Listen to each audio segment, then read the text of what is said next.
All right, folks, here we are again, another first time watch. And yes, if you have a great name for this show, it's probably still kind of up in the air. We haven't really come up with like a nickname for a show, but I figured since we're on like our fourth, fifth, sixth one, Gord, we probably should come up with a little nickname for doing this. But Probably should, thanks, yeah. yeah, thanks for hanging out. Mary Poppins, you had not seen Mary Poppins, so this is kind of a fun one to kind of throw your way. Yeah, of all the ones that I've kind of announced to other people that I hadn't seen, this is the one that I guess got the strongest reaction. They were like, "Have you not seen this before?" And it was just the simple fact that this wasn't a movie that my parents had added to the collection, so we didn't grow up watching this. So I'd always heard of it, heard it was good, heard it was fun. Um, but I guess like for me personally, what was I guess hindering the motivation to check it out is I'm not anti musical, but I'm not especially into musicals either. I don't think there are very many good ones, and it's a style that generally speaking I don't gravitate towards. So the only like if I had not done this show, the only thing that probably would have led to me watching it is my sister-in-law is a huge fan of this, and she goes on about it quite often because she's a music teacher. Gotcha. Um, but yeah, I watched it for the first time yesterday, Were and you familiar with the musical numbers though? Like, I mean, even the movie itself, I've always said, there's 4 or 5 songs that are pretty ubiquitous sort of mhm. in, pop culture and Disney lore and cinema history. I mean, it doesn't take, much to at least have seen imagery and the songs, the 4 or 5 big songs. Yeah, there was several of these songs I had heard the whole thing, or at least a good chunk of them, or was familiar with their connection to this. Uh, but there were a couple that I was familiar with that I didn't exactly knew came from this. So when I heard them in the song, I was like, oh yeah, I've heard that one before. But Okay. Okay. yeah, so it's quite a few common, charming, popular numbers to it. Yeah, so this is the biggest Disney night at the Oscars ever, winning 5 Oscars. It is kind Hmm. of that groundbreaking era where they're mixing animation and live action together. This is a film that was a passion project for Walt himself because his children loved the books and he spent years and years trying to get rights, and that's been sort of chronicled. I don't even know. I never really I mean, I did a little fact checking, but I did the review on Saving Mr. Banks when it dropped several years ago, but I don't even really rewatch that either. So I Yeah, don't want funny to. enough, I had seen that movie before this one. Okay, Interestingly. okay, that's interesting because that was a weird. I didn't know what I was getting into with Saving Mr. Banks, and it kind of just fell in my laps as a reviewer. It's like, oh, okay, I got to Hmm. go see this, and it's like, oh, it's about Mary Poppins. Okay, okay, that's interesting. I didn't know that backstory much, so it was interesting now revisiting Mary Poppins. Yes, the missus is massively into musicals, and like yourself, it is not the genre that I enjoy, not a go-to one, and I don't find this the best avenue for storytelling that I like. So I'm really curious on your general take of things. So, uh, should we do like a little, just a 5 minute synopsis if anyone else out there that's like Gordon has no idea what we're talking about? I mean, I guess it's possible. I guess, yeah. Imagine the dark, dreary lives in Europe and England, and this nanny is going to come and try to help this family get their children in order because they're troublesome. I don't. It's kind of weird because it's kind of a contradiction about how difficult they are, but at the moment that the father says anything, they obey. So it's like, okay, she comes. She's basically a magical nanny that is bringing their dream list of what their nanny would be, which had all these silly demands about her demeanor and how she would handle things, and through her magic and whimsy approach to life, a magical bag, she takes him on some magical adventures and ultimately kind of sends through a life lesson, not only for the children but also probably more importantly for the parents and for the parents that are out there watching this movie. So that's my Hmm. general nickel synopsis. I don't know how to do, Gord. Pretty strong. Yeah, I would say that that falls in line pretty well with what the story is. Yeah, it's very whimsical. Very like I would find that with unlike a lot of other musicals, this one is almost entirely, I guess if you want to call it like absurdist in its approach to its storytelling. Like it's not it's very unconventional. It's really its songs kind of help tell the story. It's strangeness and its various like kind of magical scenarios are doing it. It's very much about its themes. Uh but in a way that I think is pretty good. I actually think it does what it does relatively well. I would say it's not perfect. It does have problems. It's not the best musical I've ever seen. Uh, Oh, we but get to tear it up. We're gonna get to it in a minute. It is got to have been, and I hate to keep using that term, but has to have been like a magical experience seeing this in theaters in 1964. Like this had to just be like, wow, this is a oh yeah, fun family adventure. It's rather long, it and that will be is. my first reveal on my take on this movie. It's over 2 hours long, and I feel it when I rewatch it. Hmm. I don't know about a theatrical experience. I didn't see obviously this in the theater with my kids, so I don't know what my kids' reactions would have been. Like sitting through 2-hour movies would have been really hard with my littles. So I think that once they were like age 8 and up, I think they would have sat through this without any problem. But I think for like 5 to 8, it gets real tricky, especially with the boys. So I don't know, but I think for its time, this had to have just been a wow factor for sure. Yeah, I imagine this part of the major selling power for this movie was because okay, if you want to know just how successful this film was, if you go to the adjusted for inflation uh, chart on Box Office Mojo, this is I think a top 30 movie all time in the U.S. This did exceptionally well. Its box office equivalent to today would be something like $700 million. So this was likely a movie that a lot of parents were taking their kids to see. And I imagine that if a kid is seeing something like this, I mean, granted, this isn't the first movie to blend animation and live action. That had been done a couple of times before, but this was easily the most popular up to that point and the most famous up to that point. Uh, I don't think we had anything in that style as close to as famous as it was until like Roger Rabbit in '89. But it's yeah, this had to be something that when a lot of kids saw it, a lot of parents saw it, it was probably best known for its theatrical experience because as it it has songs that are very fun to sing along with. They're kind of move and sway to. It has that charm to it. It's got the fun characters and the whimsy and the magic to it that I can imagine a lot of kids were very happy with probably. Are you familiar with Bed Knobs and Broomsticks? I have heard of it. I have never watched it though. Okay, maybe we can keep an eye out for that at some point. Think of it as it's not a sequel or related at all, but again, it's Disney. It melds the magic, whimsical, live action animation stuff together. Also, does a lot more of like moving inanimate objects rather than cartoony stuff. Hmm. Um, Definitely a musical as well, and definitely not one that is well received like Mary Poppins. Spoiler alert again, guys. I enjoy Bed Knobs and Broomsticks on a rewatchability more than this one. And I think, and I'm going to throw Really? this to Gord as my first criticism of this movie. What do you think about the the fact that all of her magic and it its inconsistencies, everything is unexplained. We don't get any explanation on anything. Honestly, I don't. I ultimately don't mind it too much. I kind of like that there is some ambiguity about her character.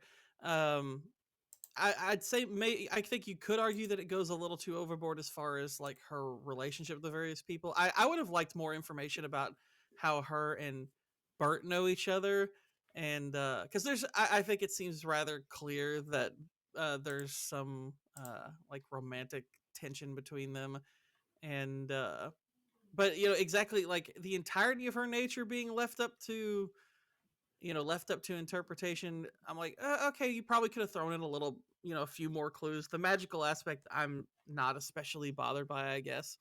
I don't have too much of a problem with that. I guess the way they utilize it, it's not done in such a way as to where I think that it needs to be explained in order to assist the plot, because ultimately her goals really center around just trying to bring the family together. Mhm. So in that respect, I'm not particularly bothered by it. Right, right.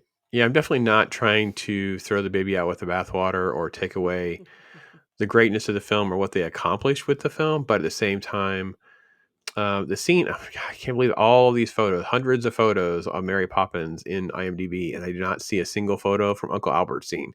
So the Uncle Albert scene is Oh, probably like the big one for me, where it's like they're laughing and floating. We kind of have a shot. This is just a generalization of the shot, but this is not really the one I would love to use as my go-to. But don't think I totally get why they're laughing and floating. I'm like, okay, they are. Other characters laugh but don't float. And then whenever they come down, there's a scene ends with Uncle Albert and Dick Van Dyke's character there, Bert. They're down, but the table's still floating, even though Mary Poppins leaves. So I know I'm nitpicking. I yeah, will just be it's honest. I have to be nitpicky, Gord, because I nitpick other stuff. So it would be hypocritical of me to not at least try to, I don't want to say intellectualize. I'm totally fine with the fantasy elements. I'm totally fine with some of it. But there's other moments where I'm just like, hey, that doesn't make sense. And as I said, I contrast that with Bed Knobs and Broomsticks. For those of you in comments, if you want to let me know what you think of Bed Knobs and Broomsticks, there it's very clear what the rules are. Like uh, uh, it's played by Angela Lansbury. They Mhm. turn the bed knob. There's certain things that happen with what I'm just going to call it a witch. I don't know. I think she's a magical nanny. My wife refers to her as more of a fairy godmother, if you will. So I thought all of that was fine. Yeah. Yeah, So I kind of would lean more in that direction. Yeah, the laughing thing, it's yeah, it seems like almost it happens when when somebody is laughing in an inappropriate scenario, quote unquote, like is like almost as like laughing against like the tone of the rest of the room. But it's yeah, it's very ambiguous uh as to why it happens in some scenarios and not others. I wasn't especially bothered by it, I guess, because I really, when it is happening, it's just like, okay, this is a thing right, that's going on. right. I would say that if I had any issue with the scene, is well, okay, it does have a payoff because obviously we see it later in the movie. Its function to this particular scene, I thought, I mean, if I like, because my biggest problem, I guess, with the movie, despite the fact that I really really enjoyed it, was I thought the mother was underdeveloped. I would have liked her to be a bigger part of the movie, uh, because it feels like she's just kind of attached to what's going to happen with the children and ultimately what's going to happen with her husband. I would have liked her kind of to fit into the film more thematically than just being the wife and being the mother. I don't think they did much with her. So scenes like the laughing scene, I don't mind them being there, but the way it kind of goes on and on with this character that really doesn't get brought into the movie all that much beyond this scene, I was like, I would have liked more of the time to be spent with her rather than a character like him, because I think she could be far more. I think like the payoff of the family kind of coming together would have meant that much more if the mother also had an arc, because she really doesn't have one. She's just kind of there. She has her little uh women's rights voting parties that they keep alluding to, and that's kind of just that's her character. I was like, well, I would Well, have the liked more irony with is her. her arc is so not spelled out. Most people probably miss it, right? Because she's obsessed with this suffrage movement that she's part of. Yeah, And then at the end of the movie, when she gives them her suffrage little vote for women thing, to be the tail on their kite, it's her way of saying, okay, I can be a good parent now too. yeah, So she comes along very abruptly to George's story arc, and it's just in your face and just happens. And there's no discussion about it. She doesn't feel like a malicious mom, or she doesn't really come across really quite as neglectful as she actually is. So I totally agree about the yeah. character development. And what's unfortunate is I feel like there's a scene in the movie that like I literally thought this was the direction they were going with the scene. So the kids had just gotten home from running away from the bank. They had had this scene where they spent time with their father at his job, and they get back home and the mother's kind of like, I need someone to take care of the kids. I was like, oh, okay, so they're going to transition now into a scene where she has to take them along on her thing. I Hmm. figured that's what they were doing, and we would get a little bit more development from with her. But instead, it goes into instead they get left with Bert, and they have the big fun uh scene with the chimney sweeps and everything. And granted, that scene Yep. is a lot of fun, but I was like, I would have preferred they kind of do the same thing with the mother, because I feel like that's probably my biggest issue with the movie, is that the mother is just kind of there. And I would Mm. have liked a scene with her and seeing, what's their relationship to the mother? Like, how does she fit into this whole picture beyond just her role as wife and mother? It's like, that's because that's really all she has going for her in the entire film.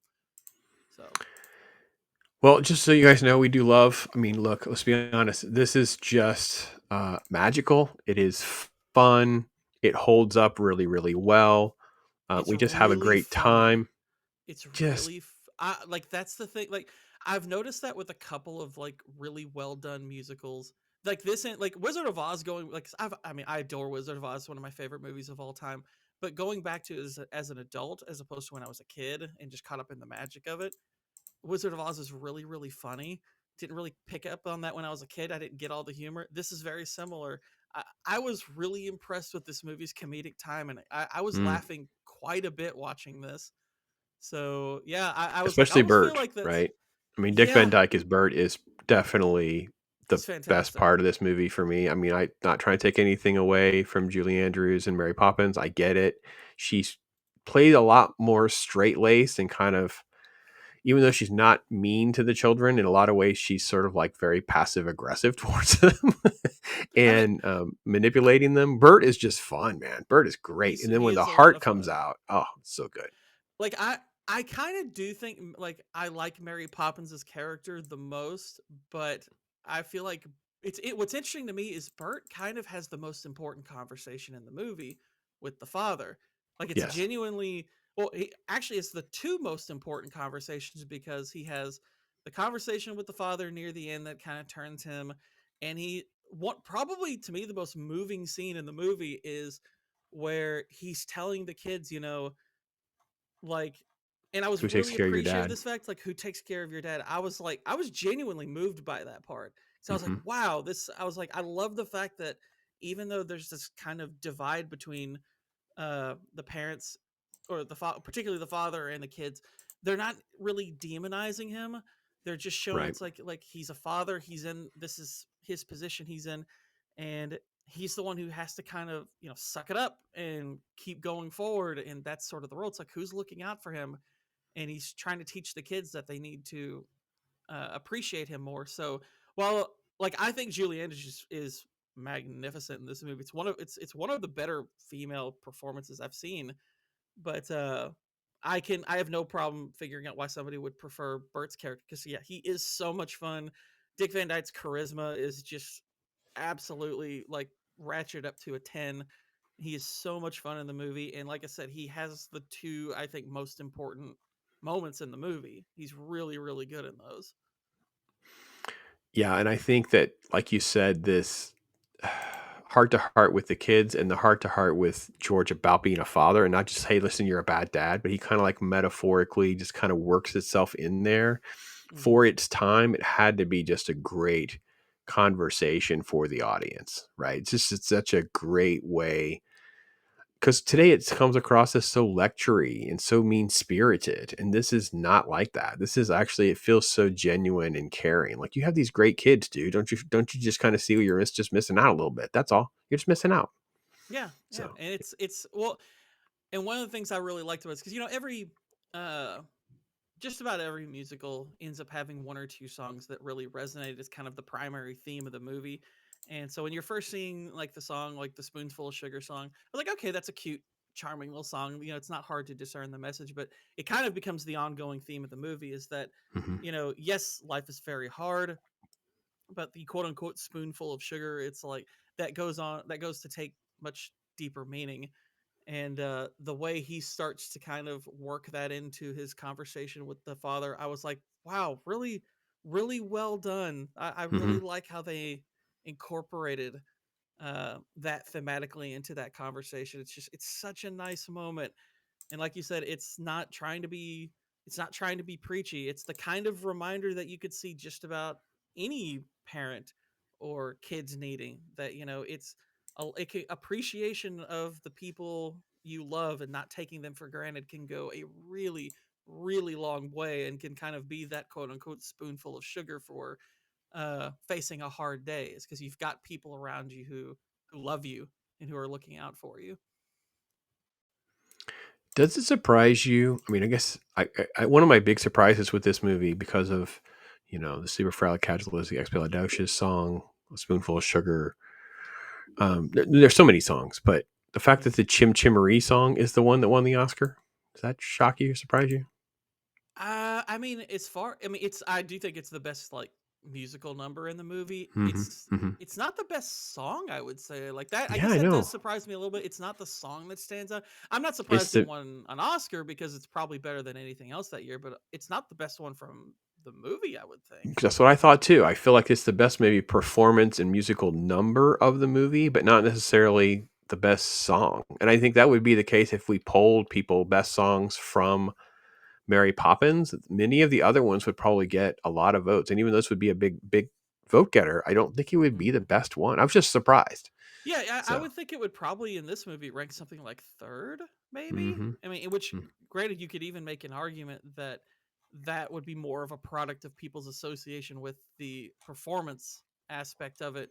But if you were just kind of listening to these songs without the visual, it's like, yeah, it'd probably be like your third or fourth favorite choice, I would think, because it's like to me, "Spoonful of Sugar" is the song. Like that's the Correct. song that means the most. Supercalifragilistic, you could probably put second, maybe, or even "Fly a Kite." Like actually, that one I know pretty well. Okay. Uh, Okay. uh, I like because Step in that Time when Step I in think Time, yeah, it's Step in Time. yeah That's another it one. right. Uh, People love. I know that there's a deep contrast to this, and I'll try to get an image to go with this piece of the conversation. The whole feed the birds thing, that in the middle of Mary Poppins we have this sort of social commentary and lesson to the children about the impoverished and this woman on the steps, and she's there begging for money and also offering to sell people crumpled bread that they too can feed the birds. And it's become a really big take home for a lot of people from Mary Poppins. And I don't know. I don't know. How did you feel about all of that? Does it stick out to you, or did it feel out of place? What were your thoughts? well, I'm not gonna lie. I initially thought like as that was playing out, you saw her, and I was just like, okay, there's something kind of interesting going on there. I thought for a second that we were gonna find out that her and the old owner of the bank were actually Mary and Bert, like an old version of them or something. Because she, if Mm. you look at the way she's dressed, she almost in a silly in a strange way, like kind of resembles Mary Poppins. Uh, and the guy who's playing the old owner of the bank is clearly like up in makeup, and I was like, is that Dick Van Dyke under there? I can't really tell. I still don't know for sure like who's under the makeup, Oh, but the old man at the bank. yeah. Oh yeah, that's Dick Van Dyke. So did you watch? Oh, you have to So watch the yeah, credits. Yeah, when the credits well, roll, right, the name rearranges and spells Dick Van Dyke. So it's fantastically done to right. kind of So reveal he is the I old man. I figured it was him. So I was like, Hmm. is there some subtext there that they're gonna reveal later that like these are different versions of them or something? But they don't really do anything other than like the banker kind of has the big laugh at the end, which is pretty meaningful. But Right. as far as like that fitting into the larger narrative, it's more just kind of a thing. It's it's something that it probably could have been developed a little bit further because it ends up being kind of the catalyst to like the kids and them running away, and then leads to the bigger conversation, I guess. But it doesn't really appear much beyond that, I guess. But Right. Right. other than, well, I don't know actually. Well, it does in a way because it's part of the payoff when the father is let go. Actually, I think one of the funniest aspects of the ending is when he gets let go. They do three little gestures with him, and they all just make him look poor, and Hmm. it kind of made me laugh because I was like, oh wow, that's their dismissal of him as he will now look poor. It's Yeah. like that's kind of funny actually. Yeah. I love the fact that they went. It's just one of these things where this hasn't. I don't want to say it hasn't aged well. It doesn't connect or resonate with us as much because we're so far removed from an actual run on the bank. And I will admit they kind of go for this odd cliche where all of the, you know, black-headed, almost like Monopoly men come out of nowhere to get their money. It's kind of funny to me. Uh, I will admit that it's kind of funny. Like a child could be yelling about something, and suddenly it turns into something as serious as quote, a run on the bank, which would be like poverty stricken for an entire population of people in a community. So very interesting. But I will say you're right. When he gets sacked, the way they demoralize him physically feels more like a military punishment in a lot of ways, like this procedural thing that we're going to do to strip you of your arms and your rank and everything else. And it definitely feels that way in some circumstances.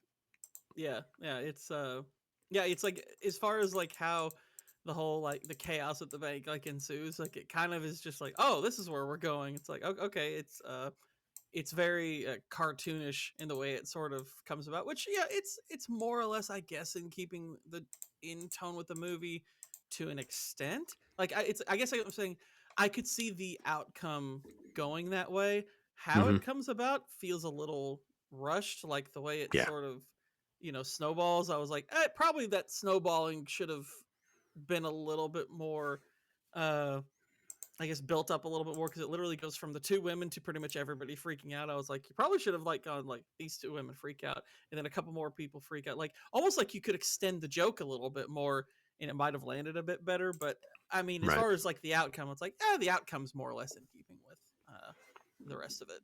I think and this was the big hurdle and the big battle that's behind the scenes. And obviously, you said you saw Saving Mr. Banks. Is she has a very sort of comprehensive approach in her writings of these like chapter lessons and moral tales, and there's so many radical differences between the book and the film as far as the Mm-hmm. structure of the family and even what he does at the bank. And there's so many things that are changed that I think things like the feeding the birds, the run on the bank, some of these things feel they're just Hollywood creative liberties, right? This is that Sure. film that, if you were such a big fan of the books, you'd be like, oh, yeah, I just can't do it. You know what I mean? I feel like that. Like, I think that's kind of a take home in a lot of ways for some of that stuff, Yeah. for sure.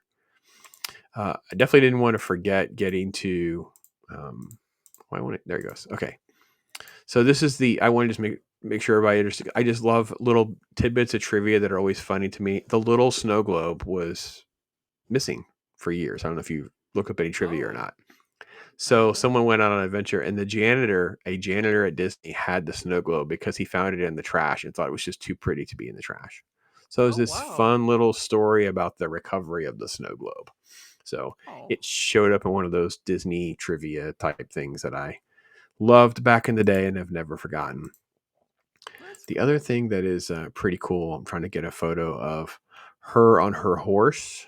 Mm-hmm. Her horse, her little carousel horse, was on display. I think it may still be. We haven't been to Disney in the last several years, but it was on display for years at what is now MGM, which become like Disney Studios. It was like a partnership back in the day. But yeah, the little Disney Studios place, they had this movie ride that you would take, and they had like an entrance area, and that horse was there for a long, long time for sure. So I don't. I assume it's probably on display somewhere else, maybe in the park, where it rotates in and out. But Mm-hmm. her actual carousel was on. It's the same area where I got to see the actual Ark of the Covenant, Gourd, where they had the Ark of the Covenant Ah. on display there, which is just like, as a nerd like us, it's just like, oh my gosh, that is so wicked. Yeah. Yeah. Yeah. That is, yeah, that's pretty cool. That is Yeah. pretty cool. There's a lot of stuff that a lot of various props I could see becoming famous from this movie. There's a whole lot of that kind of stuff in there, like from her outfit, the umbrella. Uh, The speaking bag. of Yeah. umbrellas, one of my favorite things they do when they're kind of doing their making him poor looking thing is the umbrella they flip upward and it looks like a chimney duster from there. I'm like, Hmm. oh, okay. Like right when they did that, I was like, I kind of see what they're going for. And then they punched the top of the hat out, and I was like, yep, they're making him look poor. That's it's like that's his punishment. You are a poor now.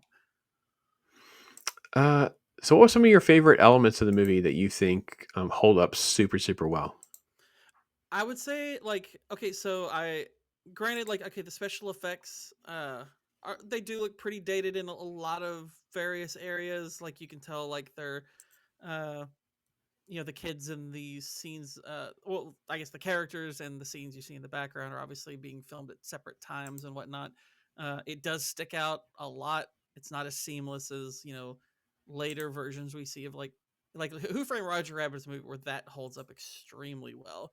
uh, the way they did that works really, really well, whereas this, you can see that there's a lot of different special effects work. But uh there are also some shots that I think, because of the tone and the whimsy of the movie, hold up fine, even though you can tell they are dated special effects. Like the scenes where, like, you can tell they're, like, when, like, the dollhouse is, like, kind of rearranging itself and does it really quick. It's like you can kind of, in a way, like, if you know a bit about movies, you sort of can discern what's behind the curtain in a way, but I think it actually still kind of works well. But the thing that I really appreciated watching this, like, I was kind of equally delighted and depressed watching this, because I was having a really good time. I was laughing quite a bit. I found the songs and all that really enjoyable. I found the themes really engaging. I found the characters engaging. But at the same time, there was that part of me that was sad, because I was like, this is one of those things that's missing from movies today altogether, is just whimsy. Uh, this has a lot of this is a very whimsical film. Um, and that's movies today are far more cynical, Hmm. and things and special effects are more utilized to pop and be, just kind of trying to be popcorny stuff, like, ooh, let's make explosions bigger, and let's make the magical powers look, bright and colorful and whatnot. It's like, it's not meant to engage you, like, with a wow factor, just more of a, it's more to placate, if anything else, because there's no actual, like, personality behind those things. Whereas in this movie, it feels like really everything has personality to it. Is that the effects aren't merely there to show off. They're not merely there to be magical. They're there because they fit the tone, because they're an element of the actual storytelling. They're there to evoke more than just, oh, look how cool this looks. It's like, no, no, no. It's like, it's meant to immerse you. And it's done so in a way that is, like I said, highly whimsical. And we don't, like, the only modern movie I can think of that does something like this is probably the Paddington movies. I find the Paddington movies to be incredibly charming, and very whimsical, but I can't think of a lot else You that didn't think feels Scott like. Pilgrim had an element of this? I mean, I would say Scott Pilgrim does too. Scott Pilgrim does Yeah, too. It's very, very different in its tone, obviously, completely because it's, different yeah, it's approach. not. It's not, I don't know, whimsical is not the right word exactly, but it's that same type of Well, it's the not. way it Yeah, pulls you in and immerses you in their little world. Yeah. yeah, yeah. Scott Pilgrim would be a good example of that for maybe older people. Hmm. But yeah, the examples are very few and far between. Like, we're getting less and less of that these days, and it's sad. It's kind of sad to me, because I feel like we could use a lot more of that in our movies, particularly ones for kids. I feel like kids are being kind of left by the wayside with movies that are supposed to be geared towards them. I mean, I don't know if you've seen the new Snow White yet. It is No, no, thanks. devoid of whimsy, No, I'm utterly. not. I just yeah, I don't know. All right. So I'll go. So I'm like on a Disney PSA. This is the first time I've watched a Disney movie on purpose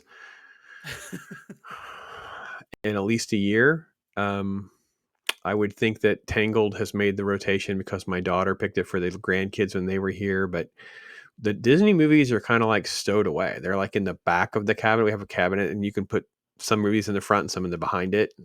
I don't normally store them that way, but that's what I did because it has glass. So we can close it. So all the non-Disney stuff is what's out. So they have, dozens and probably a couple hundred of other things that they can all pick from. Sure enough. Fair enough. I can't handle them making me cynical, to be honest, Gord. Like you said, I can't, I don't want that feeling to be how I feel about these films, this legendary studio and what they were able to accomplish. It demeans their accomplishments because things today Hmm. have gotten that way. And I kind of save it all until a moment like this. To be honest, I save it for that. I'm going to do Rocketeer soon, and that's another Disney movie that I just, I didn't really think of it as a Disney movie at the time, and I think I've just kind of, okay, you know what, I'm going to dust it off for something and then kind of go back to it. And I kind of be honest, folks, you guys heard me say it. That's how I treat Star Wars. Star Wars is like a one day a thing. I don't even deal with Star Wars until May. I do my May 25th thing, my Star Wars Day event, and that's it. And I put Star Wars back on the shelf again. I don't watch Star Wars any other time of the year, really. So maybe when Andor season 2 comes out, I'm just going to say maybe. I'm going to stand by that. But yeah, it's my little PSA Gourd. I don't know. Yeah. It's interesting because you brought up Tangled. I was like, I kind of feel like post Tangled, that's kind of like the inflection point of where more and more Disney started to really, because I thought Tangled was a genuinely good movie. I really Mm-hmm. liked that. Uh, that's one of the last movies that came directly from them that I thought they did well. I thought I think Frozen is awful. Uh, I think that was one of their first really popular movies to that really rubbed me the wrong way. That it was a little bit more message heavy and not I find that movie somewhat mean spirited. Aside from the fact that I think it's a poorly done movie, like story wise and whatnot. I think its popularity was a bad thing, and granted, it didn't all like fall apart at once, but I think kind of starting there is where things really started to go downhill, and stuff like when you go back and watch something like Mary Poppins, it's like wow, there's a lot that starts to go wrong when you get from post Tangled and on. It really starts to go downhill. They start to lose their way. A lot of the magic that they were capable of making is just collapsing at this point. Hmm. And yeah, it's like I if like when I watch Mary Poppins, like one of my immediate thoughts, I was just like, Disney doesn't have anywhere near the creative bones to make something that can evoke feelings like this. And this is not, like I said earlier, this is by no means a perfect movie. It has its problems. It's not, to me, like a 10 out of 10 movie or anything, but they're they're not capable at this point of making something like Mary Poppins that can just engage you this way. They just don't have it in them. Yeah, we haven't seen much, and I think there are films along the way that I enjoyed and have enjoyed, and especially with my kids and then the grandkids. But I also know that the fall off, really, especially over the last 5 years, is since Onward was done in 2020, and we had a fine theatrical experience. See it in the theater. I don't remember ever watching it again. I don't think we own it. And Yeah, everything, onwards very okay. yeah. It's like all right. So, but I think Same everything since, I would say Souls maybe a little better, yeah, but Soul was fine. even that I'm just like I watched it once. I was like, all right, Yeah, me that's it. too. We were really let down. We heard how all the money and everything about Inside Out 2. I thought it was just not a very good movie. Was pretty bored at a lot of Oh yeah, places. yeah. Inside Out 2 I thought was A lot of aggressively the other stuff good. I The didn't watch. last You movie know, that Pixar did that I loved was Coco. That's the last great movie they've made. I right? think Coco's fantastic, but that's the last movie Pixar's done that I've rewatched. Yeah, and I think that there was a phase that's post Tangled. That's before. I mean, obviously, Frozen kind of took a lot of the air out of the room. My daughter always liked Big Hero 6, and another one liked Zootopia and Wreck It Ralph. Things like that. But we're not going back and rewatching them. We're not like, this is like for some folks, Mary Poppins is a regular thing, an annual thing. Yeah. This has got a timelessness to it. It's a fun element to it, and yeah. So, uh, all right. So, what were some of the other favorite elements that you have from this? Well, I mean, going into, I mean, I think we should focus a bit on Julie Andrews' performance. So I loved her in this. I found Hmm. her just really engaging and charming. And whenever your movie centers around a character, particularly a movie like this, which is geared towards kids, it really helps when your main character is interesting and engaging. Part of the reason I guess I like that uh, some of her background and some of the reason why she's magic is kind of left up in the air because I think it adds a level of intrigue to her. And now, granted, it also helps that she has the charisma and she has the attitude to make her more engaging. It's easy to see why so many people kind of gravitate towards her. It's one of the better female performances I think I've ever watched. She is fully into it. Her personality is just it's so fun. It's so winning. She's really funny. Uh, I'm like, this is the kind of thing I'm like, gosh, I haven't seen a female performance like this in a really long time where I was just completely won over and really, really quickly. Because yeah, I enjoyed her throughout. And I think what's interesting is that she's almost in the movie, like I wouldn't say it's sparse, but it's not as for a movie that's 2 hours and 20 minutes long. I like it's she's not in the movie as much as you might think she's supposed to be. Like she doesn't show up for a decent amount of time until like a lot of certain things are established, and she's off screen for a good amount of it when she's already been introduced. Like the whole banking sequence is pretty lengthy, and then the sequence Yeah. that follows with Bert is pretty lengthy. She's in none of that, so like you kind of get these big gaps where she's not even in the film. So And it's she's just kind of watching. interesting. She's a spectator for, like, the big dance sequence with the chimney sweeps and Yeah, some of that. So, yeah, the first half of the movie, she's really a lot more prominent. And then it kind of is everything's kind of set in motion. And then once that's set in motion, she kind of moves out of the limelight a lot. And then the story just kind of takes over. It's not even about characters. Like every character has different things that have to fall into place to move the kid's story arc along, to move the parent story arc along, for Bert to have his heartfelt speeches and different things that does. But I really agree. She is just magnificent in this role. I mean, literally, I yeah. think this Just is, yeah. I just looked it up. She's in the movie.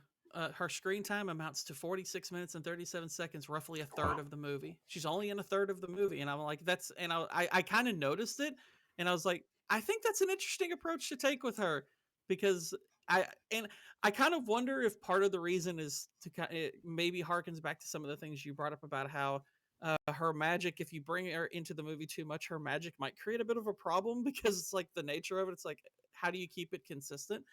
I kind of wonder if maybe that's part of the reason, but ultimately, it's like I think the main reason would be because it's more about the effect she's having on the people. It's like she's the main character, but the story is about the family, and I think Hmm. that's what they're trying to make sure you're focused on is how this affects the family. Yeah, she already overshadows it, enough. And I think if she was more prominent or had more engaging moments in the latter half of the movie, then it becomes, as an audience person, I think I'd be more like, well, why aren't you just using your magic and fix this, or magic and fix that, or fix this, or you know what I mean? It becomes less about the fairy godmother and, inspiring you, and more about the genie from the lamp of just fix something. And I Yeah, think like I that's almost the think heart of the film. Yeah, I almost think like this is part of the reason why Disney couldn't do a movie like this today. Is because the inclination would be keep her on screen as much as you possibly can because she's the best thing about it. So we've got to have her. It's got to be her doing a thing and her doing a thing and her like that's probably how they would approach a movie like this these Hmm. days. Interesting. Whereas whereas this movie back then seemed to understand that well we're trying to utilize her to tell a bigger story that's not really about her. You know, she's affecting things around her. That is her character. It's like, but what she's affecting is more important. It's like the point of the movie is not Mary Poppins is so cool. The point of the movie is the things that people are learning because of the effect that she's having. Like honestly, probably the best recreation of this that I can think of is probably Mrs. Doubtfire because Ms. Doubtfire, you can tell, is taking a lot of cues from this movie. Uh, and I'm like, yeah, that's kind of like Miss Doubtfire is this fictional character that Robin Williams' father character has kind of created, and the movie kind of ultimately becomes about the effect that this character he's created has, ends up, having on the people he loves. Right. And so in many ways, that movie is taking cues from this one, and even that movie seemed to understand that aspect of it. I mean, granted, he probably has more screen time as Mrs. Doubtfire than, at least in terms of percentages, than Sure. she's in Sure. this. But yeah, I, they I understood that about this movie. It's not really about her specifically. It's about how she's affecting a family and the things that they're supposed to learn is what needs to take center stage. I remember watching Mary Poppins Returns, but I don't remember anything about it enough to speak on the parallel and what they tried to do with Emily Blunt. I just remember I thinking that Emily Blunt was satisfactory as this version of her, but that was good enough. Like that, I don't remember anything particularly. about it. So Yeah, yeah, I don't. I'm curious to see that movie now, I guess, because I'm like I'm curious how well their version of that would hold up against this one, how well they respect that character. And I do think Emily Blunt like is probably a decent choice for her in the modern day, but I'm like, how well can you recreate this character without Julie Andrews? Is that even remotely possible? Because I think you need a very specific personality to pull this off, and Julie Andrews is like, I mean, she's kind of I mean, like her personality in particular, I feel like informed this character so much that I'm like, recasting that had to have been a really tough venture there. Because Yeah, and I how do you, and I think at the heart of it, I don't know that I can see myself rewatching it, but just to evaluate what we were saying about like the family element, the screen time, the core of the movie, how far off the rails they get from this original one, for sure, for yeah. sure. Uh, okay, so let me throw stones, and you can just tell me where I'm wrong. So I just think it's too long. I got to be honest. 2 hours and 10 with credits, 2 hours and 15 with credits, whatever. I just feel like it just slogs quite a bit. I think that some of the bank and some of the even the animation scene where they go into the chalk universe, they go into the little chalk adventure, drags so long. I was like, man, I don't remember being this long. And I think it's because I remember pieces of it and I didn't remember, there's so much of it, if that makes sense. So and again, I'm not trying to say I hated them and I'm not trying to say they needed to be removed. I just feel like there's some trimming that needed to happen there to kind of move things along a little faster for me. Address those two things before I get to the next part, I guess. What do you think? I can honestly, I think that's perfectly fair. To me, it's like the only thing that could justify the running time, because I tend to agree that certain scenes probably did go on a little bit too long. I don't want to use the word drag because I still think that what's happening on screen is fun to watch, but True.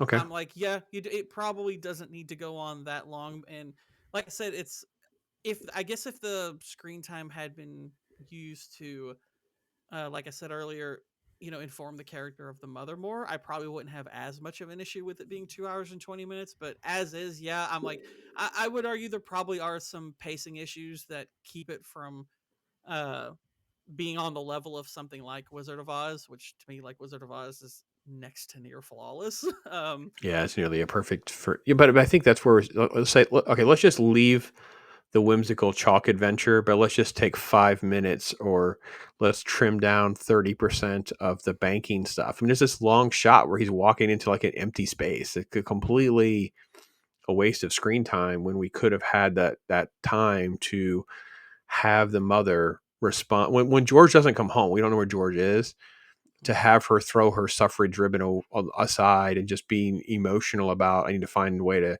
this is about my family. Right now, it's not the time to joke, ladies. This is the time about my family and my kids, and just something that shows a heartfelt turn. Instead, it doesn't quite land right. I think it goes what we talked about with the mother role for sure. Yeah. Um, so for me, I don't enjoy rewatching this movie nearly as much as I thought I do. I enjoy watching the songs. I enjoy watching. So like if we took this movie and we carve out a brief introduction, the big musical numbers, most of the chalk adventures fine. Um, that's what I enjoy watching. So it's like funny out of 200 out of 2 hours and 20 minutes, I probably enjoy watching like an hour and a half of this movie. And the rest of it, I'm just like, all right. It's like the laughing scene just goes on too long for me. The banking stuff, just get to, he has to go back to the bank and let me hear the Bert speech and let me hear sing with kids. So it's just one of those things for me. I don't enjoy rewatching this nearly as much as I would just be a fraud if I try to pretend that I do, even though I can appreciate it. And I definitely appreciate it for what it was at the time. And I do feel that Bedknobs and Broomsticks is treated as probably like a knockoff of this movie. Like it just feels like it's a B because let's face it, Angela Lansbury is not Julie Andrews, and it's a different approach and some different things that are changed up, and it's in its shadow. But it's a tighter, shorter movie. Some darker elements because we get into some different things with like a war and stuff that are probably again not for everybody. But yeah, I don't know. I don't know. I'm sorry. I'm not disagreeing. I'm so thrilled that you enjoyed it so much. I didn't know exactly how this would go. Well, no, I tend to think that I would agree that I don't think this has like the same kind of rewatch value as some better movies of this kind, like a Roger Rabbit, like a Wizard of Oz. Yeah, Like those two those to are me are elite. yeah, those two are movies that I could watch anytime, you know, just about any circumstance and have no trouble with it whatsoever. This one, I mean, I would very much like to rewatch it, but this is the kind of movie I could see over the course of my life maybe being something that I would assign myself to watch, like make kind of say, you know what, I am in the mood. I would have to be in a very specific mood to want to watch this again. Uh, like I wouldn't stop everything I'm doing to rewatch this, but I mean, I enjoyed it enough to where it's like, yeah, I'd like to rewatch it again. I'd probably Gotcha. watch it like a few times over the course of my life and have a really good time with it. I think it has really good lessons. I think it has really fun elements. It's definitely one that you could watch with kids or watch with Yep. grandkids, watch with Yep. family. Uh, but as far as being just something you just kind of keep coming back to over and over again, uh, I could see it appealing to certain in that way. For me personally, though, I'd say this is one that I would more watch every few years than like want to watch every year or something like Correct. that. That's a fair exactly where I come down to. It's like when Mrs. Pops wants to watch it, we turn it on. You know what I mean? It's like it can just be on. But I'm Sure. also not dialed in. Wizard of Oz is like GOAT movie. It's like top 10. Right. It's like it's perfection. It's incredible. Like Mm-hmm. it's still, and I've told this story before, so folks, please forgive me, but Mrs. Pops and I got to see this at the first of the year in a theater, and it was an incredible experience seeing it in a theater. You get so Yeah. much more immersed because of the way the lights work and just everything. It's incredible. It's just a great experience for sure. So thought we just kind of close on just kind of some fun, looking at the promotional photos and some of the stuff. They just really had a great feel for things back then, Mm-hmm. teasing you about everything. Look at her having fun with the kids. Mm-hmm. It's great behind the scenes stuff.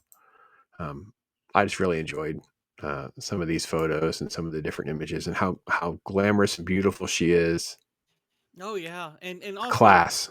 Hmm. I tell you another thing we don't get nearly as much of like this is the costumes. Like there's some really great costumes, you know, in this Hmm. movie and it's like, wow, we've really gotten away from nice elaborate costume work. It kind of feels like if it's not a period piece, forget about it. We're not bothering with, you know, doing anything flashy or showy or anything. It's just like, oh, they will wear suits and they will wear dresses and that is all. They will be in the style of their time, nothing else. It's very rigid, you know, Generic. Hmm. it's very Yeah. generic. Yeah, I just really enjoyed them, just the behind the scenes elements of kind of what it was like and the feel for everything. Uh, so yeah, just really enjoyed it. It's a fun go back to. I have to be honest, it was fun. It was great knowing that this was a good chance to get you to see it, which I think is always a fun thing. Mhm. You know what I mean? To have an excuse to visit something for the first time is always good as well. Uh, yeah. I'm trying to think if there's anything else Wow, here oh, that was worthy of. Julie Andrews is turning 90 this year. My Yeah. goodness. Yeah. So this will be a hot topic, obviously, when we uh, keep moving along. It's going to be sad, but she made it to 90. Dick Van Dyke. It's just we're going to go through a phase where a lot of these folks are in their 80s and 90s. I mean, it's crazy. Hmm. So yeah, Mary Well, Dick Poppins. Van Dyke's going to be he'll if he makes it to the end of the year, he'll hit 100. Yeah, it's going to be 100 this year. Yeah, Yeah. yeah. It's like, wow, it's crazy. It's like cuz like you said, it's like eventually we're going to get to a place where we're losing a lot of these Hmm. actors of the old guard. I mean, some of them were very fortunate uh to have still with us anyway, but yeah, it's just more and more you're just like, you know, with certain actors that I guess are in their 60s and 70s and above, it's like you have to start thinking, wow, there's probably going to be a time not too long from now where the world's going to be without them. What's that going to be like not having them? You Harrison know, Ford's 82. he was one I was just thinking of too. I was like Harrison Ford's in his Hmm. 80s and oh gosh, can we get him away from Disney now please cuz I don't want him to end his career with their movies. It's sad to watch. Well, It's it's really just sad to watch. the irony is he is not a person that has the love of it like we do. Yeah, Um, very true.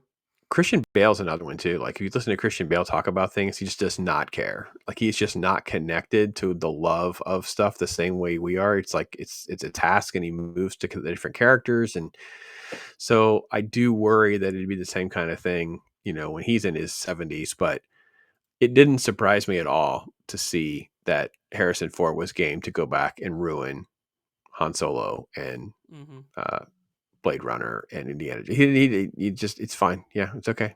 It's a big fat check. I don't know. I don't know what the motivations are, but yeah, we will be in a place, and I'm glad we were able to squeeze Mary Poppins in, because it's a special film, and I'm glad that you were able to kind of at least have some perspective on it. And I will say, folks, I love the musical numbers. I was sort of shocked as I was looking it up for this that it was Chim Chimery that won the Oscar. I was like, wait, what? I was like, okay, that's not what I would have had in my memory banks among the top two, because obviously, I mean, I was little, Gord, and everybody knew what Superfrolic. I mean, everybody knew that. Everybody. It was just Hmm. in. It was still in the pop culture, because it was, you know. See, I was a child Same of the here. 70s into the 80s, so it's like, you're talking 10, 15, 20 years, and yeah. Yeah, So to I know grew that, up. I was a little kid in the '80s. Supercalifragilisticexpialidocious. That's something that you heard as a kid growing up, and it's just like I yep, don't know where it's from, but fine, whatever. That's yeah, totally cool. But yeah, for that to be the song they submitted for hmm the Oscar, it's like, I think you had better choices to go for. I mean, granted, I looked at the competition and I was like, I don't know any of those songs. I was getting ready to say that. I said the irony is, I guess they don't want to like fill up all of the nominees with Mary Poppins songs, but none of the other songs rang a bell for me. Yeah, So you could have easily just done five I'm Mary also not going Poppins to. songs. So yeah, I really would be talking out the side if I kind of even said about some of these songs that were nominated, because I don't even know some of the films, because I've never, like, My Fair Lady, I think was the big winner that year. I didn't even see My Fair Lady. I've never seen it. I know of it. I know Jack Warner directed it or produced it.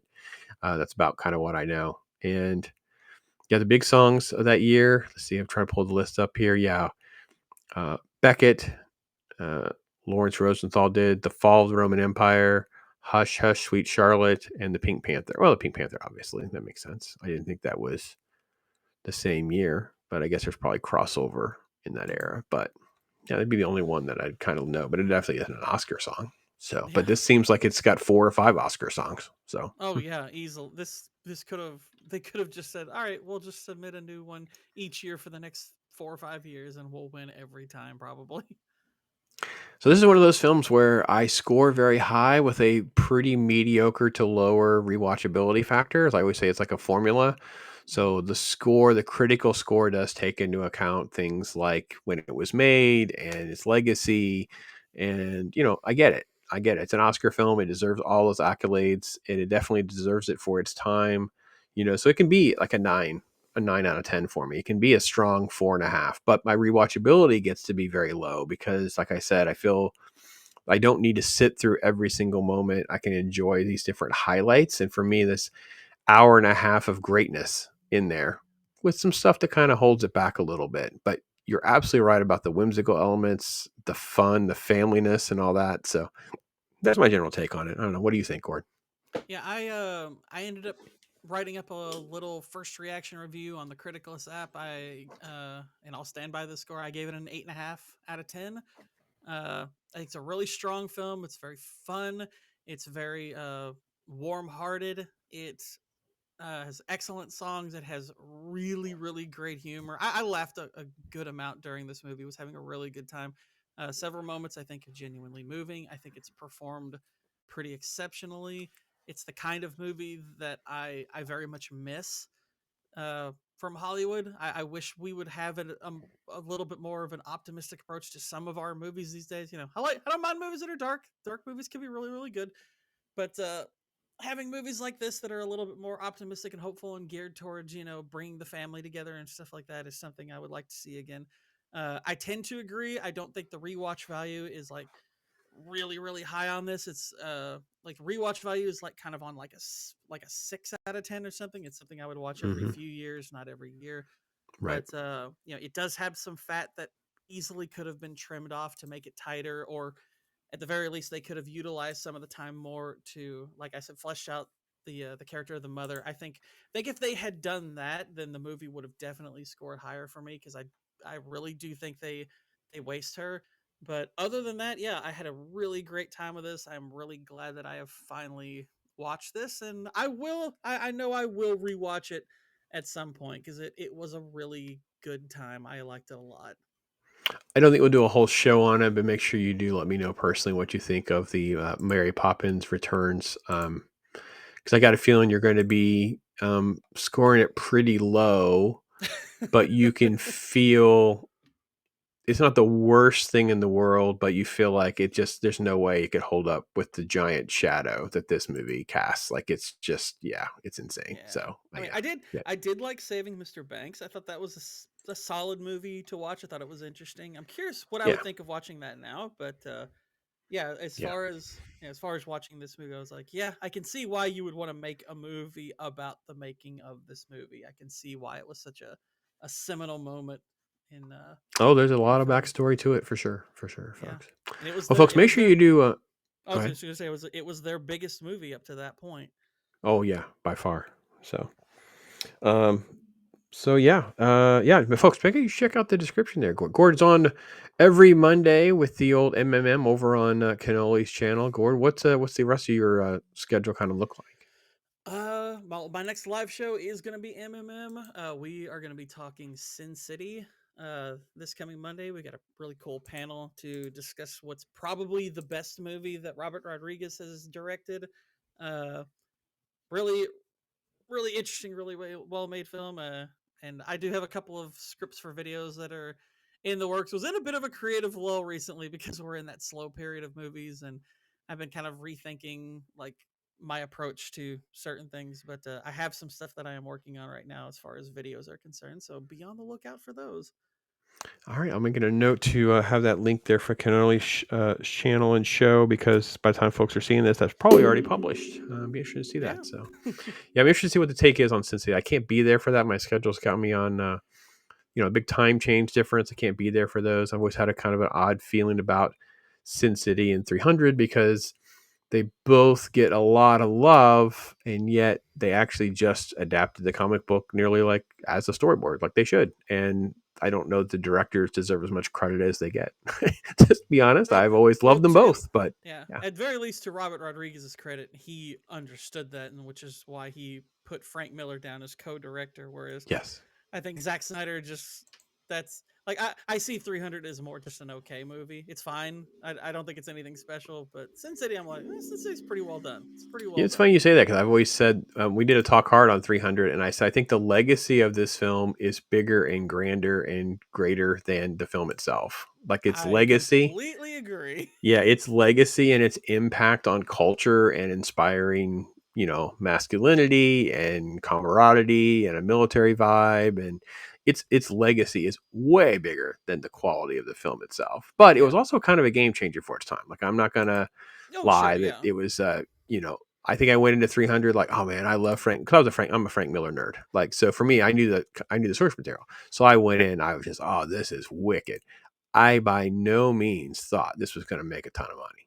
No, Yeah. zero chance. No. If you had asked me, because I was a movie nerd, there's no way this rated R comic book adaptation in I believe 2006 was going to make all this money. Like, there's no way. And yeah, so yeah, it's what it is, man. It's good. It's What's good kind of stuff. interesting about 300 is the fact that it's like its box office performance wasn't like mind blowing. I mean, it did. I mean, it did really well. I mean, budget of 65 million. I think for what they spent, they got a lot out of it. Made about 450 something million. I think. It's a lot of money for back then, brother. Yeah, It's a it's pretty. lot of money It's a for a nice rated R film back then. That's a yeah nice lot of chunk of money. money for a rated R movie back then. Yeah. Absolutely, but it's like you think about movies today, and it's just like you're like, that probably it would probably make even more today. Uh, but it did have a huge impact as far as its quality as a movie. It's like it's fine. It's fine.